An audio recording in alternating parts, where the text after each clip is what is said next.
প্রিয় ভাই ও বন্ধুগণ, আপনারা দেখতেছেন মাশরুম বা ফুঙ্গি মেলা। আর এই মেলাটি হয়েছে আমাদের কর্ণেদো শহরে। আর এই মাশরুম মেলাতে 200-রও অধিক প্রজাতির মাশরুম এখানে প্রদর্শন করা হয়েছে। সেই যাই হোক, এই ভিডিওতে জানতে পারবেন মাশরুম সম্পর্কে কিছু গুরুত্বপূর্ণ তথ্য। এই মাশরুম পুষ্টিগুণে ভরপুর এবং বিভিন্ন ধরনের ভিটামিন, মিনারেল ও অ্যান্টিঅক্সিডেন্ট সমৃদ্ধ।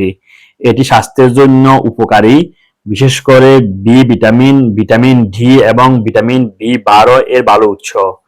মাশরুম রোগ প্রতিরোধ ক্ষমতা বাড়াতে, হার্ট ও কিডনির স্বাস্থ্য ভালো রাখতে এবং স্নায়ুতন্ত্রকে সুস্থ রাখতে সাহায্য করে। এটি নানা রকম সুস্বাদু রান্নায় ব্যবহৃত হয় এবং এর চাষও বর্তমানে বেশ জনপ্রিয়। আমাদের দেশের চাষিরা বর্তমানে মাশরুম চাষ করে অধিক লাভবান হচ্ছে। আর বন্ধুগণ, এই তথ্যমূলক ভিডিওটি ভালো লেগে থাকলে লাইক এবং শেয়ার দিয়ে অন্যদেরকে দেখার এবং জানার সুযোগ করে দিবেন। সবাইকে ধন্যবাদ।